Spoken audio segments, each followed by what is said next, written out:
Hello students. So welcome back to the next lecture of C++ introduction. Today we are going to see operators topic.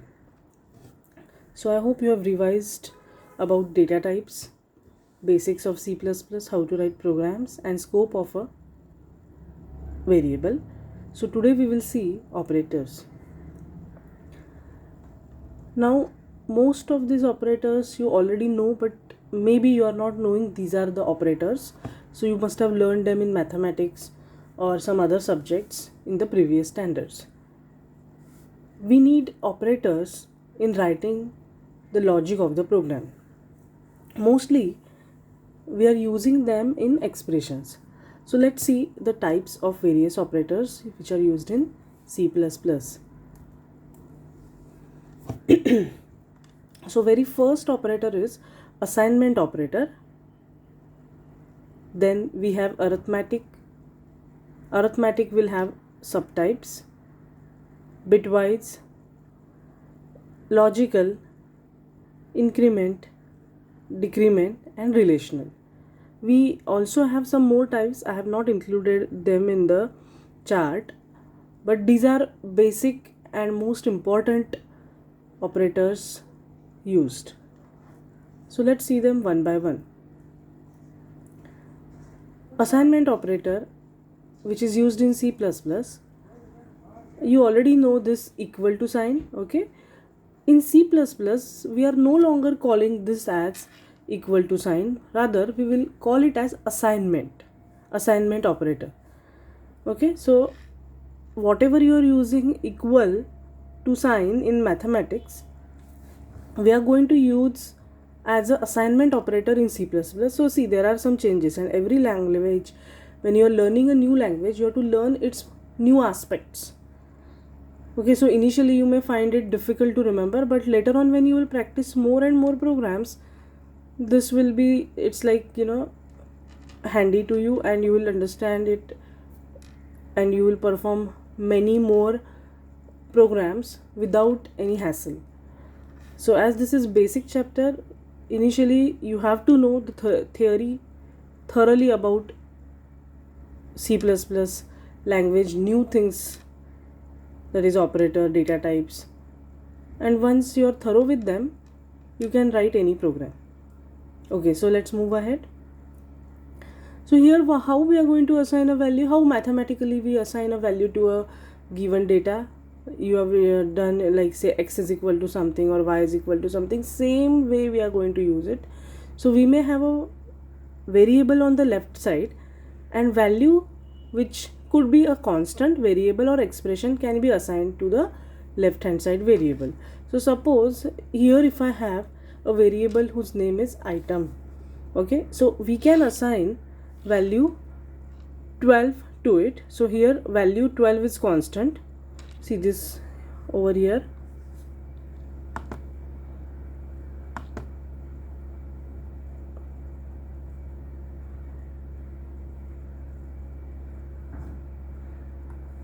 See, value can be constant, it could be variable, or it could be expression, right?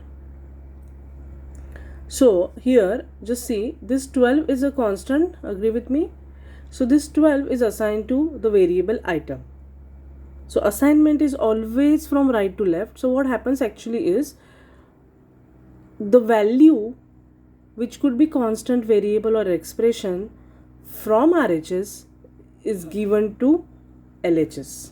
So LHS we have variable mostly here, and RHS we can have a constant, we can have a variable, or we can have another expression. Next is, suppose I am assigning a value 12 to some length of some object. The question is, can I define it? That means when I write a data type, is it allowed to define a variable and at the same time can I assign the value to it? So is it allowed? The answer is yes. In C++, it is allowed to declare the variable. You can see here int is a data type. So I have initialized, usually how we write int length and semicolon, right? That is how we initialize a variable. But here what is the advantage? Along with the initialization, we can store 12 value to this variable length. Got me? I hope you understood this. So constant value 12 is assigned to length. At the same time I am initializing it. That means first time I am defining this variable over here. Now next point is I can initialize more than one variable at a time provided they are of the same type. So in one single line I can assign multiple variables. So just see, I have written here int length is equal to 12, width is equal to 5 and area semicolon. So what you can observe here is there are three variables which I have initialized here: length, width and area. Okay, these are following valid identifier rules which we have seen in the earlier lecture. Okay, so int length, width and area are declared here. Now you can see that the length of an object is 12, which is assigned and then separated by a semicolon. Width of the object is assigned as 5, so they are initialized to the values 12 and 5. And area I don't want to initialize because maybe I will calculate with some formula depending on the object, and then I will get the answer of area in the given program when I write a program in C++, right? So at the time of assignment of the multiple variables, I have here assigned length to 12, width to the value 5, but area I have not, so it is allowed. I have so again repeating this point, that I have initialized three variables of the type int, you can see there, and then I have assigned different values to them. It is absolutely allowed in C++. Okay, now what will happen if I want to assign some variable to another variable? Yes, that is also allowed. You can see in the particular example what I have done is kept the same. Suppose I have assigned length 12, width 5, and now in further programming statements or in some other function I want to use L is equal to length. Okay, so what I have done here, you can see I have written length equal to L. So always remember, assignment is always from RHS to LHS. So this variable L will get now value of length, which is already initialized to 12. Again, width here is assigned to variable B. So L and B may be the two variables used in some other program. They may get values length and width which are already assigned at the time of initialization. Okay, so what you have understood, we can define or declare a variable. At the time of declaration we can initialize it with some value. That value could be constant. Then we can define multiple variables in single line. To them I can initialize with different values. Even some variables whichever I don't want to initialize right now, I won't write any value. And third point what we have seen is we can assign already declared variables value to some other variable. Understood this point? So this is about assignment operator, and this is how we assign variables and initialize them with some value. So let's go to the next operator, which is arithmetic operator. You will find it very easy because we have been performing arithmetic calculations right from childhood, right? So there are three arithmetic operators: unary, binary and ternary. Now in unary, why do we call it as unary? Because it needs only one operand. Binary we need two operands, and ternary we need three operands.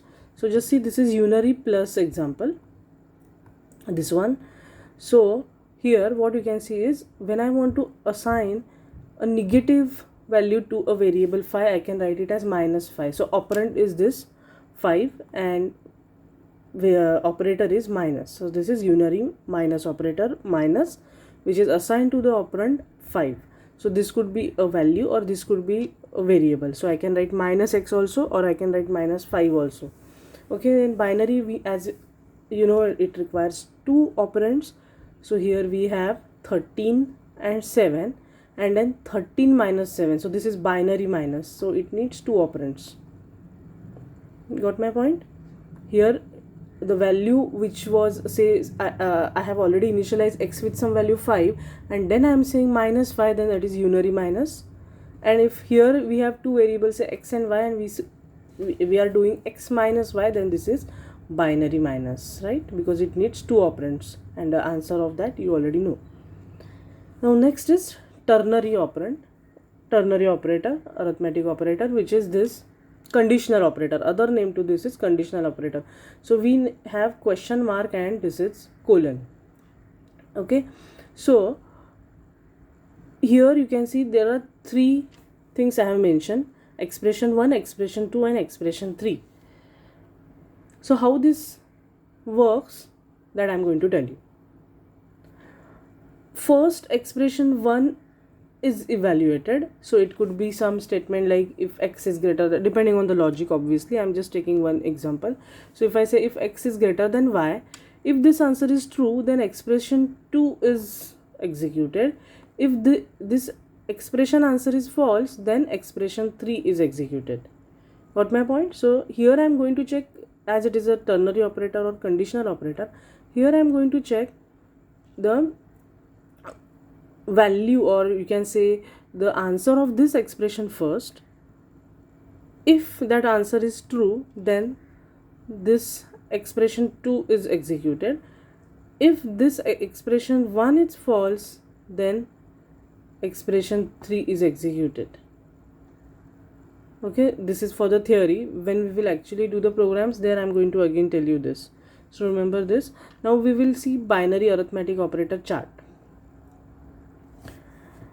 So out of this 4 you already know: plus, minus, into and division. Now as per keyboard, usually in mathematics we use what symbol for multiplication? Yes, cross. And for division we use, you already know, division symbol in mathematics. But here as per the keyboard we have to use different signs for multiplication and division. Plus and minus both are same. Now for multiplication we have to use this asterisk, and division we have to use this slash. Okay, now there is one more operator introduced in this binary operator which you have not learned it, as you may be knowing in 11th standard, which is modulus operator. Okay, so in that you used to write, any mod you want to find, you used to write like this: mod of, say, x, right, some value x. So same operation is same, but here we have to use percentage sign to calculate modulus. Okay, so just remember, see, there are some variations, there are going to be some variations initially, okay, and in this C++ language and in any new language you learn as such. So you have to note down them and remember. Anyway, my lectures will be there, you can view them whenever you want, you can download them and reread it, so you will understand what are the new concept introduced here. Okay, so addition operator is same, plus from the keyboard, and as it is binary, so this is the first operand, this is the second operand, so that is 7 plus 3, answer is 10. So see here, assignment operator is also used. So first this is calculated, 7 plus 3, RHS expression is evaluated, so this binary operator is plus 7 plus 3, and the answer is assigned to ANS variable, answer short form, right, like this. So here we have binary operator plus assignment operator. Okay, now next is subtraction operator. 7 minus 3, answer is 4, and then assigned to answer variable. Now here we have to use this asterisk sign for multiplication. 7 into 3 is 21 and answer is 21. Now here we have to use, for division we have to use slash, so that is 7 div 3. Now just see, 7, when I do 7 div 3 in division operator, we are going to get quotient as a result. Okay, remember, quotient as a result. So here 3 2s are 6, so answer is 2. You can just see here I have already written the answer for you. Okay, so and the what you can say, remainder is discarded. Now 7 and 3 both are integers, you know that the answer is going to be fractional, okay, 2 point something. But then as both the operands are integer, only quotient's integer value is written. Got my point? Okay, next is modulus operator. In this operator, now what is expected output in the modulus operator is remainder of the division. So actually here also division is performed, but remainder is the result, and that is stored in answer. So 7 mod 3, you have to use percentage sign for mod. Okay, so 7 mod 3, quotient is 2, so 3 2s are 6, 7 minus 6, answer is 1. Yes, So remainder is 1, which is the answer for this mod operator. Now remember, this mod operator works only with integers. If we use floating point numbers here, say 7 point something and 3, or 7 and 3 point something, then we will get error during execution. Okay, so for you I have just shown you here. This is for division. Now just see, 13 divided by 5 will give answer 2. 5 2s are 10.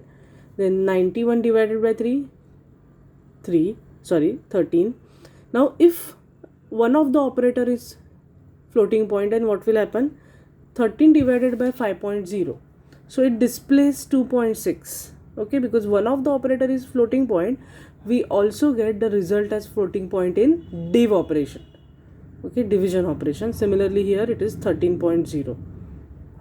fine, that is automatic type conversion. So even one is integer and one is floating point, still we get the answer floating point in division. Now let's see in modulus what happens. In modulus, this is a perfect integer division. So 13 mod 5, it will give me answer, that is 5 2s are 10. So quotient is 2 and remainder is 3. So answer is 3 over here. Okay, but now if I just try to take 13 mod 5.0, then computer will display error message while debugging. Do you remember I have told you compilation stage? There I am going to get error. Okay, now this is regarding arithmetic operator. So today we have seen two operators, assignment and arithmetic operators. In arithmetic we have seen binary, unary, binary, tertiary. In binary we have seen 4 5, that is plus, minus, div, multiply and modulus. Okay, so that's all for today. But before leaving, I'm going to give you some homework. Just try these answers. Just take down 13 mod 2, 13 mod minus 2, minus 13 mod 2 and minus 13 mod minus 2. So what could be the answer? Possible answer you can give me in the next lecture, right? Or you can just practice at your home. Do one program, write one program. There you can give these values to your variables and try to find out the answer. Okay, so take care. Goodbye.